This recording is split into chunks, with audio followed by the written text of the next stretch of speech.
Good evening. We'll call this meeting of the Beal Early Childhood Center Building Committee to order. This evening is the second meeting in a row to go over the final options for this project. The first item on tonight's agenda is to hear a report from the owner's project manager.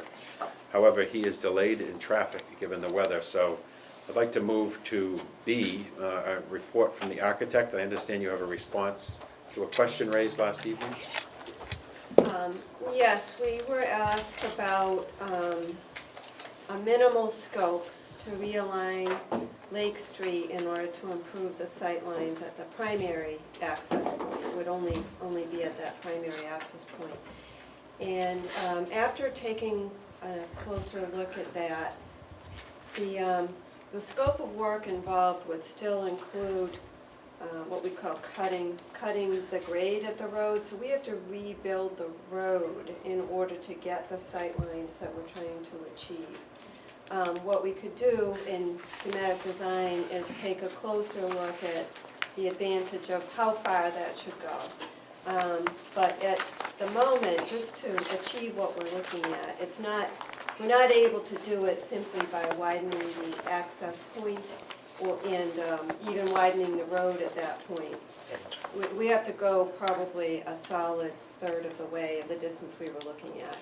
So for the information that we have at this point and what we know, we would still recommend, at least probably at this point, 30 to 50% of that estimate that we had for the full length there. So it will be a value assessment that would need to be made in terms of whether that was worth it or not, compared to doing the entire length and hitting both access points. So we did want to update you. The entire length of the area you showed, not the entire length of Lake Street. Thank you, yes. From one access point to the other of that site. Can you throw that slide up? Yeah, it was about 1,000 linear feet.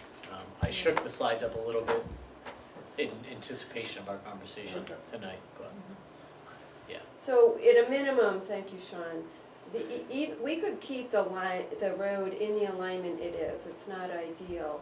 But we would recommend widening the road and cutting the terrain, yes, thank you, in that section at a minimum so that we could improve the sight lines. So it's a fairly major undertaking one way or the other. It would be a matter of determining if also really being able to connect those and have a better transition all the way through would make sense or not, basically. And I take it within that number is also the cost to demo at least one of the existing farm buildings? Correct, yeah. Okay. And that's a budget at this point that Yeah. we took a look at. So if this is selected, we would take a much closer look at that in schematic design. I don't know if there are any other questions as people had time to think about the options that we presented last night that we could help clarify at all. We'd be happy to do that in any respect if other issues came forward. Any other questions? I thought last night was very thorough, but any other points or comments? Patrick? I think you could make one here since we're waiting for the OPM. So I think the major big decisions that need to be made are with respect to the site and building configuration, and all the other submittals kind of follow that. This particular Lake Street Road issue, since we saw last night as we went through all these documents that this is 100% on the town's finances. In terms of the eyes of the MSBA, isn't as I guess this is a question, isn't as material to the PSR submittal, since it's 100% funded. I mean, as you suggested, we included in at the higher price now. Correct. But could be adjusted downward, or the design could be adjusted anywhere between now and schematic design. And Yes. it doesn't have any financial impact on MSBA because it's 100% on our dime. Correct. Okay. That is correct. I think they would, at MSBA, be mindful of the safety issues that have been pointed out in the traffic report and want to know that we were addressing them, and in Okay. what way. More than, you're absolutely right, the financial end, they would understand, didn't impact their reimbursement. However, they're very cognizant of safety issues with schools. If you were, I would argue, if you were to put this on the market and sell it, and Patrick Industries bought it for some purpose, Mhm. whether you were a large enough project to trip MIPA, or certainly at the local planning board, they would make you deal with those sightlines, because it is, Yeah. can be a very challenging, let alone when a larger vehicle comes over there. So whether it's $1 million or some portion less than that, it's going to have to be dealt with in some rational fashion in order to allow for a smoother flow of traffic. Otherwise, that would argue for another site, in my opinion, because the Centec site is what it is between Route 9 and Route 20. This at least has a way of bleeding off into the neighborhoods to the south based on the existing traffic and roadway patterns. So realistically, we have to do something there. I did notice that roadway is much further to the east than I had thought it was last night. And that really is a suggestion, Yeah. it's something we looked at in terms of following the grades and, again, kind of straightening out. But that is something we would want to investigate a lot more carefully, where this site chosen. Well, I think if you go further to the east, there isn't quite that hump in the roadway. That's the thing, it's helpful in many respects. And the fabulous thing would be that the town does own all of that property. It's not as though you have to take it by eminent domain to do that, which is frequently an issue. Don't own it yet. Yes, Yeah. the presumption would be that the town Yes. would have control over it, Yeah. and so that it would be good with that. Yeah, because the other option there, and the reason why we proposed it and budgeted this way is, it probably would be lesser money, but it would to take the curse kind of off of this curve into this initial curve, but you'd have to take the corner of this private land here to actually Yeah. come the other direction with the road. Which, there's all that money associated with it. If you had to actually purchase the land, the eminent domain, you would have to pay in fair market for it, but we really want to kind of give you the best, worst case scenario, Well, I as would- far as budgeting purposes. I would think in order to keep the roadway open and passable during realignment, it would have to be offset from it anyhow. That's a very good point. Yep. It would actually, it will help with the cost, because you'll be able to do it completely separately, rather than trying to do one side and then the other, which for a narrow road is going to be challenging to begin with, so that's an excellent point. My concern I have with including this in the MSBA application is once it's in here, Mass Highway will not be very receptive to assisting us in that road has needed improvement for a long time. And I know that that's been an issue with. What do you mean it's included in here? If the monies to improve the road are included in the MSBA application, would that not make Mass Highway less receptive to join in funding to improve the safety of that road, regardless of the school? That's, That road was resurfaced just a few years ago, was it not? I don't think, I've never heard Mass Highway being too receptive to Yeah. be helpful in many matters, to be honest with You you. get so much chapter 90 money Yeah. anyway, and you put it where you want it, basically. I think he's talking about because Route 9 is state jurisdiction, Mhm. am I correct? yes, and that's a main feeder road to Route 9. Yeah, that's an interesting question to follow up, but I can't imagine it necessarily precludes it. You know, when you do a MIPA filing, you check a box if you think you'll get any public money. Mm, Do you have to do a MIPA filing for this? That I don't know. This site, I Oh, don't I'm believe sorry, we'll have for this to. project, no, Because it's no. pre-existing. Other No. site, we probably will because of Yeah. the frontage on 20, Yeah. the actual property, Yeah. as far as that goes. But Okay. this one, I don't think it's gonna be in the permitting track for this one. I don't necessarily see the connection. Okay. No, not that I would, but I hope I'm not missing something you're saying, but I don't see a connection between it being here. I never saw Mass Highway necessarily being a source for any assistance anyway. Okay. They seem to, in town, I think they're locked up with their Route 20 corridor study from Flynn's west. Okay. or 140 west. as And far as I can the tell. other thing to be mindful of is, your actual funding agreement is at the end of schematic. Yeah. So we still have all of schematic design to study the options of any realignments, whether it's lesser or more. And you can even make the decision at that point to pull it completely out of the project. You already know it's on your dime. So you could not even have it included at all, and you're gonna say, we're gonna do it under our own acquisition and kind of contract with a different company. So we have time to make that decision. Yeah. It's really what option best serves your program at this point. And relative to time, what's the deadline for making the decision on the two methods for engaging a contractor? PMA was talking with us about June 1st, and we agree with that. So, next month? Very quickly. It does have to go through the Inspector General's office and be approved and so on, so there's a process with that. Okay. And that would happen this summer and set us up for starting in the fall with that. And that works pretty well. It's worked in the past because we have the advantage of a construction manager on board by the time we do design development. That's a good time for them to come in. PMA's estimator would go away, they start weighing in, they become involved in the whole project at that point typically. If people don't mind, could we pull out our calendars? Because as we wait for Paul, he had two important items, I think, to share with us, so we should wait for him. Traditionally, our next meeting would be May 8th.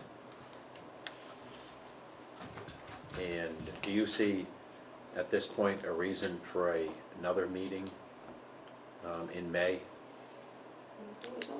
There was only a formality about voting the meeting minutes from any previous meetings, that it's not required. In the past, we've submitted them and MSBA comes back and says, please notarize them. So that would be the only agenda item that I'm aware of. For So the 8th For is the what 8th. she's referring to. So some point in May, we should gather, May was the first, right? May 1st, we were going to meet. Which we're not, we're actually No. meeting the 30th. We already had that one. okay, hold on, stand by for a second. April, you mean? Yes, Yes. And why are we meeting then?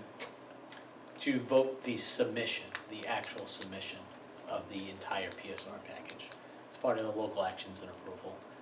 We were shooting for the 1st originally when we first. No, I And understand. then that's you have an election day? So if we are comfortable voting this evening or come back tomorrow night to ratify, then we're back on the 30th for the ratify this whole thing. Correct. And when will that be made available to us, through Dropbox or something? We would work. Friday, probably. Yeah. Yep. Yeah, we're really up against it. Yep. Does the That's 30th this Friday. work for people still? Sure. Okay, good. What time are we gonna do that, Kevin? I have it at 6. All right. I may have a conflict that evening, but it seems like most everyone's here. Okay. And then May 8th, and do you see, the next time most of us are together would be at town meeting on the 21st. Do you need those minutes voted earlier than the 21st? I don't believe so. Okay, I don't believe so. then why don't we do, say, a 6:30 or 6, the board always says a 6:45, and we're gonna look at these. How about a 6:50 on the 21st of May? 6:50 in the well, where we can vote on those minutes and get those done. And then we're back into June regular, the 12th. Do you see any other issues that would impact So by that? June 1st, we need this decision on CM at risk. I don't know if you would want a, Well, I was thinking by now, this horse is just about beaten, I think. And if, depending on the decision we make this evening on where we go, we then have a week or two to still, we can ask discuss you it for questions on the April 30th. Okay. We can ask you questions on the 30th. Very good, If we're ready to very vote, we good, could yeah. vote. Mhm. Or we could vote on May 8th on this That's another Yeah, option. so that's what I've been thinking, Okay. so people have time, we've got another opportunity to ask questions.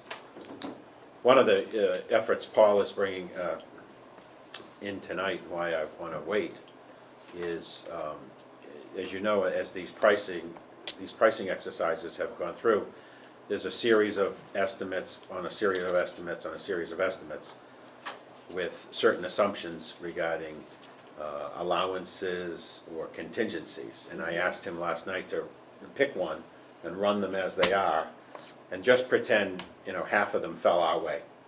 How all of a sudden does it look different? Okay. Just so we get a sense of order of magnitude. I see, yeah. Particularly as it would apply to the second option for engaging a contractor. Mhm. So So does, would you like to hold May 8th as well, no, I think we should hold it now, oh yeah, Okay. yeah, I do think so. okay. thank Plus, you. I'll be asking my colleagues if they would like to see you guys. I might as well mention that now, on the 8th. And then we would go into June, that would be the 12th. Do people have any issues there? I'm just keeping this rolling. Do we need any, tell me if you need more than one meeting a month is where. I don't anticipate that. Okay. I think once we have that CM at risk decision, we have already got the sustainable design decision, we'll have to have a body of work that we need to do to make it worthwhile. So then it would be July 10th, August 14th, and then September 11th, and we're back to school, Joe.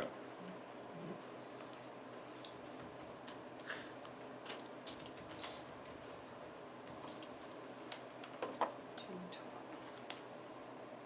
12th. And then Kevin, at some point in the near future, we need to hear a schedule from you on how certain things within the town have to follow regarding a town meeting in the fall, the dual ballots, and how we'll handle those as we have in the past. I feel like I just lost my summer.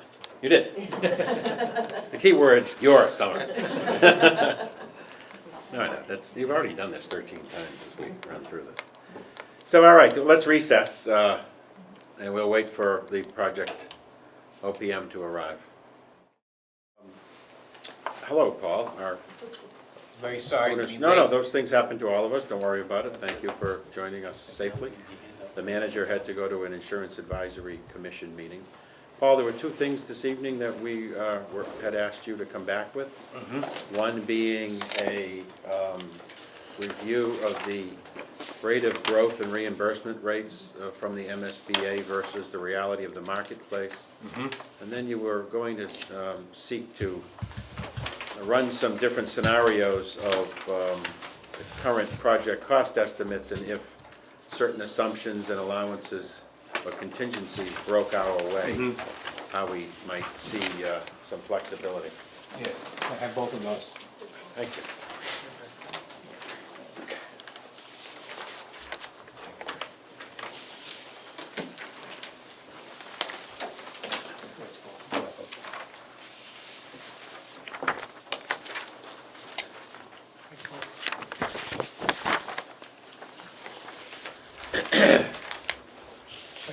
Thank you, Paul. Okay. And would you leave an extra copy just for Kevin? Yes.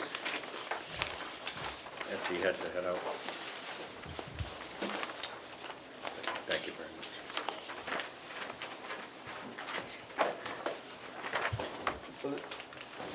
We have this first rather colorful sheet. You've seen it before. It has, it's a plot of,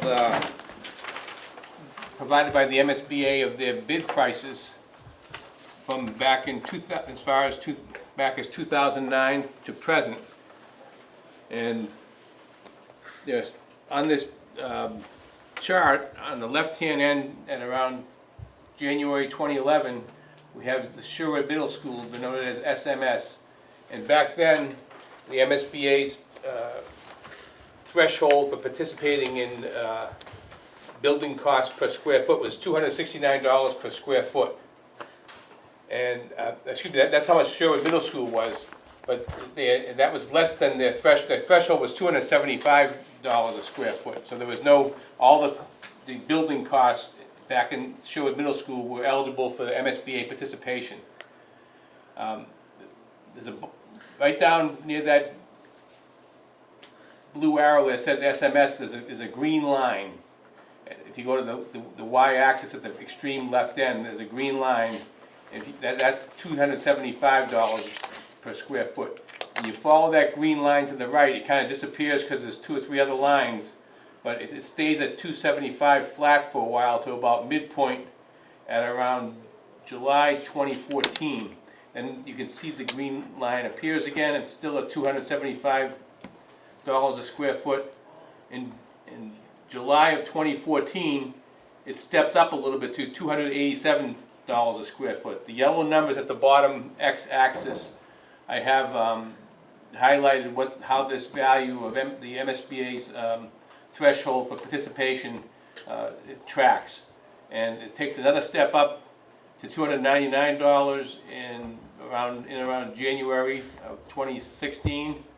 It jumps to $312, $326, and most recently and currently at $333. So at the right end of this chart, you see that flat green line.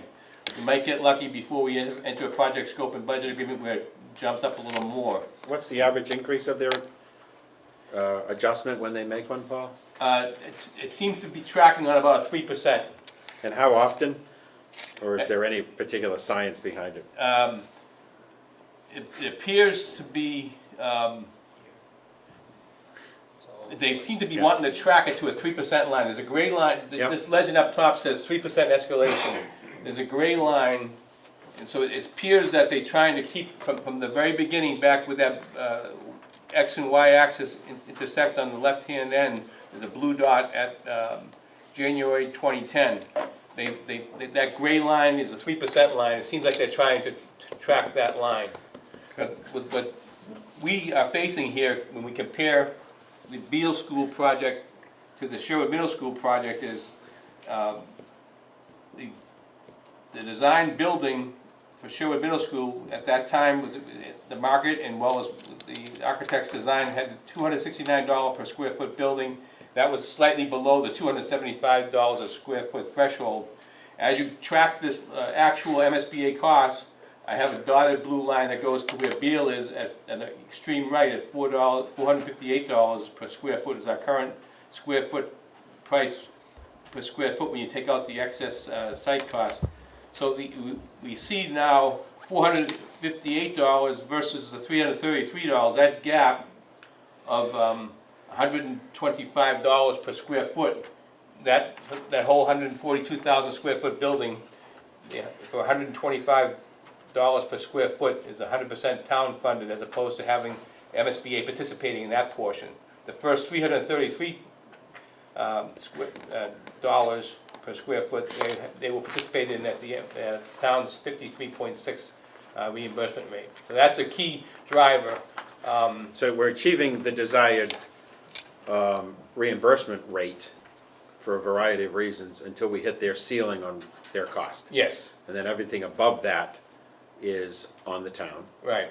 And then anything outside of their scope, such as the possible acquisition of Glavin and so forth, is on the town as well. All right, great. And beyond trying to track to the 3%, the MSBA is funded by 1% of the sales tax. 1 penny of the sales tax goes to the MSBA for funding these projects. So because of the limited funds, they could have tracked this higher and more closely tracking the actual marketplace. But if they did that, they would have fewer projects they would be able to do. So that's what we understand to be their rationale, is to, even though the net grant to every town ends up being lower over time, more towns get to participate. There's a couple other economic indicators on here.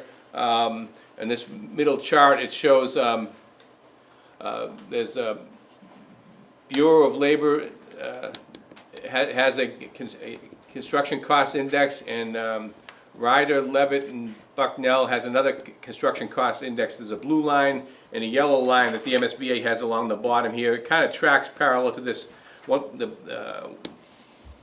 one of them tracks a little bit below the 3%, one tracks above the 3%, but it seems like MSBA is tracking the 3% target. Paul, if you were to look over the last, I don't know, 12, 18 months, are there many projects that are staying within that reimbursement ceiling?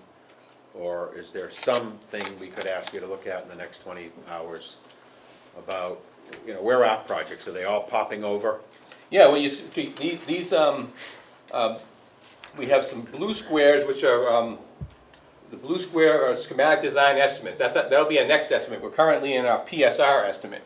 So the blue squares are schematic design estimates. The orange squares are bids. So we have these bids that are, you see this dotted blue line that goes to the $458 a square foot.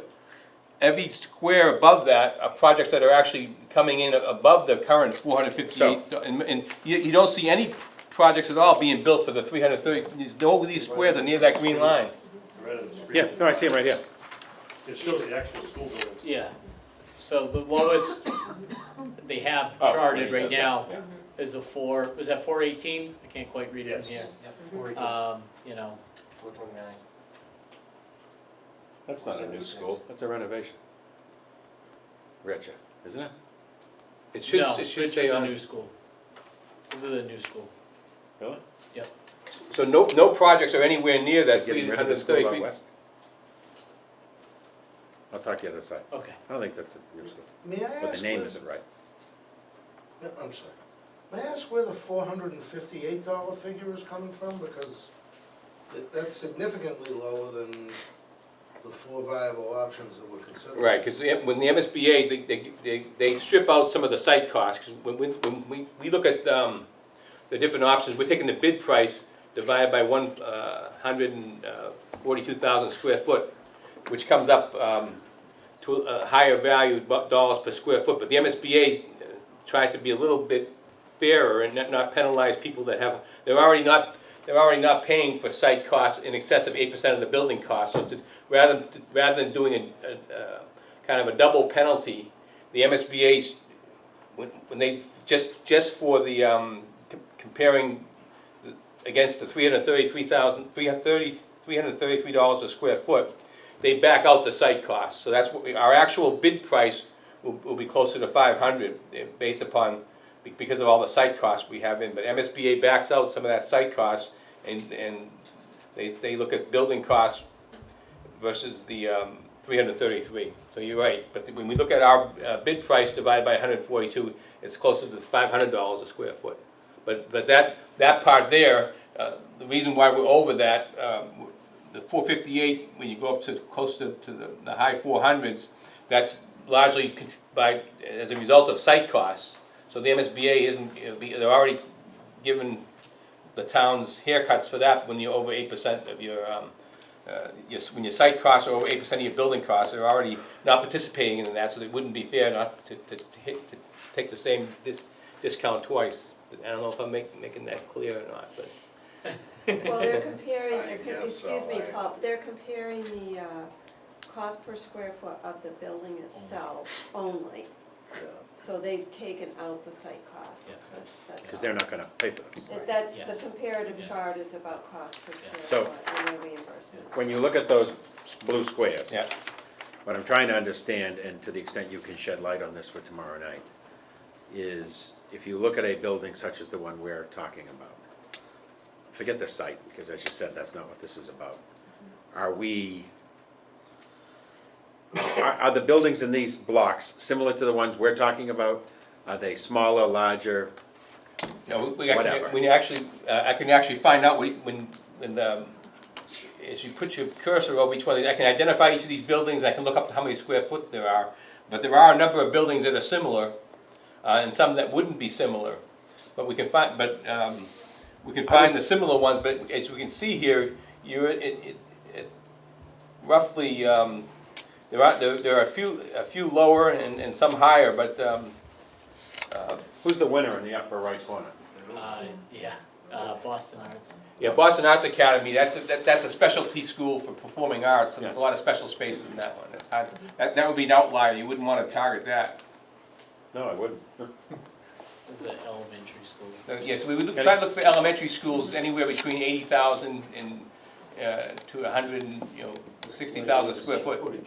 Yeah, you hope the closer you get in square footage, the better, and the more elementary schools, but we can highlight, I'd just like to have a sense of, for tomorrow night, of this Yeah. box. yeah, Who's like us, who's not like us, that's all. Absolutely, Just to do that, clarify yeah. this. yeah. All right, great. Any other questions on this?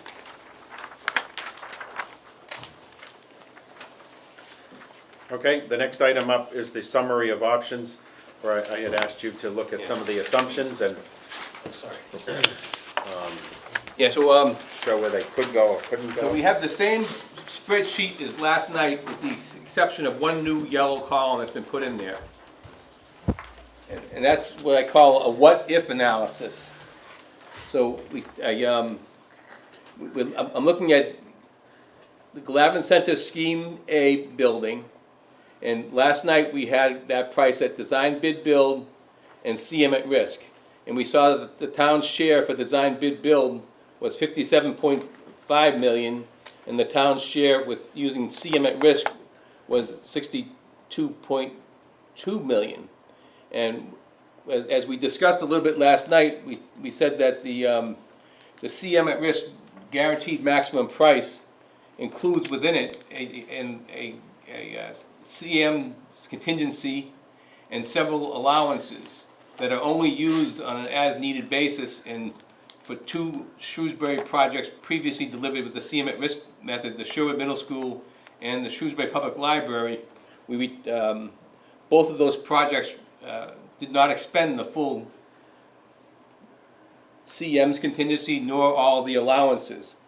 And also, because they were well-managed projects and well-designed projects, apart from the construction cost, there's the owner's construction contingency and owner's soft cost contingency. The owner's construction contingencies, typically we carry 5% for a new building. For the ad rental like the library, we carried 8%. But on the Sherwood Middle School, only half of the owner's construction contingency was used. So my what-if analysis just went ahead and assumed one half of the CM contingency would not be used, and that would reduce the project cost. One half of the owner's construction contingency would not be used, and I assumed 1% of the GMP would be returned because of allowances. So these are, if those things happen, the town's share for the project would be 59.4 million. So now if that were to happen, we would compare that to the design bid build, 57.5 versus 59.4, we have $1.9 million premium, which is still a big difference to go with the CM at risk. But if you looked all the way to the CM at risk without making this adjustment, without trying to estimate where we would be if we are fortunate to not to expend all those contingencies, when I look at design bid build at 57.5 to the CM at risk column to the right of this yellow column, that's 62.2. So we have almost a $5 million spread. So if somebody thinks even the $2 million spread from the design bid build to the yellow column is still too much, then that's helps them inform their decision. But if they were willing to pay that much more because they feel there are benefits to using that delivery method, they might decide, yes, well, let's go with that. But it's a less shocking differential of 2 million versus 5 million. So it's just I think it's helpful, because if somebody abandons the method because they think it's a $5 million extra project cost to the town, but if they would have selected it, they knew it might end up as being only a $2 million differential. So that's the reason for this what-if analysis, to show that it could come closer to the being a $2 million differential rather than a $5 million differential. Okay, any questions? Yes, where do we find a ledge allowance on these various, What's that? now that we're speaking of contingencies, where do we find ledge allowances in the detailed estimate? We don't have allowances. We have just the site work right now. The construction cost estimate For site work, let's look at what it is here. Well, we do carry, excuse me, Paul, we do carry a design contingency at this phase, so any other elements that we might, that's to cover us for other elements as the project evolves, so that we have more, when we have more detail, we have 12% design contingency carried in here. I don't think we As have far a as specific item for Site, ledge. I believe walls, cut and fill, pavement, you know, some You carry landscaping. nothing for ledge on that Glavin site? We don't see evidence of ledge Well, in the Glavin and in site. the other respect, we're not really cutting into the site either. Okay. And given the design contingency we're carrying, we're comfortable with the numbers we're showing. And also the characteristics of that, the makeup of the granite there was not really solid ledge as far as what they saw. It was more larger boulders and. That's at Allen Farm. Yes. He asked about Glavin. Oh, you asked about Glavin, sorry, I misspoke on what you were speaking of when you said that. Allen Farm does Yeah. have evidence of granite, and we have Yes. discussed that, and we do have a factor. We've got the big road cut. At Glavin, Yeah. at Glavin we do, yes, yeah. The borings on that entire Glavin site do not show granite. We will get additional borings, you know, if that site is selected, we'll look at that more closely. Just looking at the contour on shot. Yeah, I mean, no, I it know looks what you ledgy. mean. What looks ledgy? The Glavin. Huh? Yeah, I think it, if you looked at the original topography, it was a really one large rolling hill. It kind of rolled right down towards the Worcester County Food Bank. So what it looks like now almost looks like they avoided ledge and like cut into it here and there, but they really just did one huge cut and then filled down towards the farm that's adjacent to the food bank. So it really kind of gives you that sense. I know exactly what you're talking about as far as the feeling that they were avoiding, kind of, When you see the shelving, yeah, yep.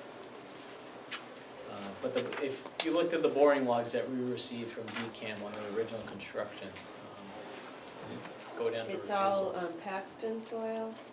I don't know if that means anything to you, but they're. yeah, Of course, they're common in this area, but it's not, the issue with them is more that they tend to hold water and the granite, they're kind of an opposite Hard issue. pack?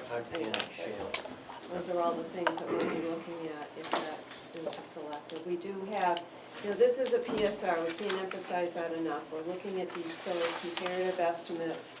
It's a deeper dive than we did for the PDP in terms of these estimates, but we're not even at schematic design yet.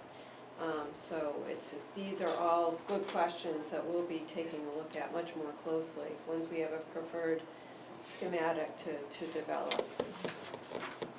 All right then. Any other questions, comments?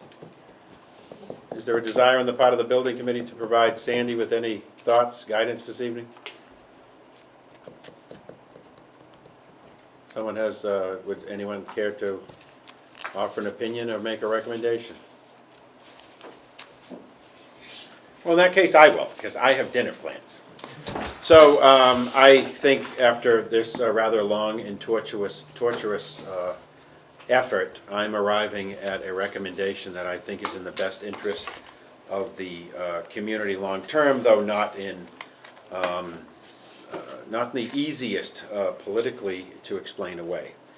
And that is, I recommend that we go with the Glavin Scheme L, or Scheme AL wings. It would be a lot easier in some levels to say we own Centec, build it at Centec, off we go. We avoid some costs. That's true that we could avoid some costs. And frankly, we own Centec, so it would be easier and quicker. But I think that site is severely compromised by every element and nuance that we have discussed. I think once you get beyond the site, access to the site is severely limited and questioned. Virtually no child could walk to that school. Certain neighborhoods can walk to Glavin. I think the setting at Glavin is a superior overall school location, as opposed to being directly across from Route 9 for Floral. I think it will allow for a easier time for the school committee and superintendent to reapportion space as we relieve overcrowding in some other schools.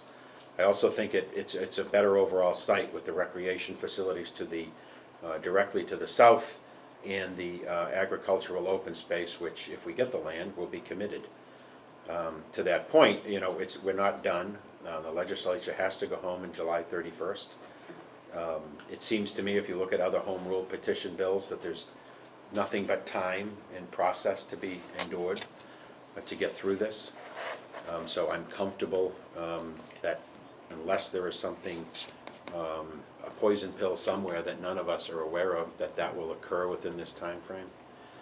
I also think, as you look at the chances for redevelopment, though I don't think Allen Farm will ever be what some people had hoped it to be, that one site allows for something to occur on that site. I think, given the history of our town, that if you go to the Glavin site and try to put that into what the appraisal had indicated would be its most use, warehouse and distribution, you would probably get extensive opposition from the neighbors as not being a necessarily congruent use to residential housing. So I'm making that recommendation, frankly, out of my professional respect for the superintendent and his team, believing that this is the appropriate building for the needs of our school system today and tomorrow and further into the future. And I think in terms of land planning for our town, it's also a longer-term, better solution for our town. So there's one guy's opinion. John? I concur with the observations of South Street, Allen Farm property. I also would like it noted that the more expensive option of the K-wing appears to be not preferred by the school department. And would it be appropriate to second Mr. Kane's motion to recommend approval of option 1.2A? What we're doing is we're sending our colleague off. Say we're recommending. Yes, we are recommending that Sandy take forth Okay. a message. Yeah. So good, there's a second. Just to clarify that, the K-wing is slightly more expensive than the L-wing is what I'm Yeah. seeing, but And, it's in within one, it's essentially the same cost. It's but I within think that it 1%. was noted that that puts some of the classrooms very far away Yeah. from the core area. Right. Yeah. And it was not favored as a matter of practicality. No, absolutely, that's why, I thought I heard you say that it was actually less, more expensive, but it's a little bit less expensive, but they're essentially the same price, but I A appreciate is a little less expensive. the perspective. What's that? Yeah, okay. Yeah. We'll take every dime we can get. Any other comments?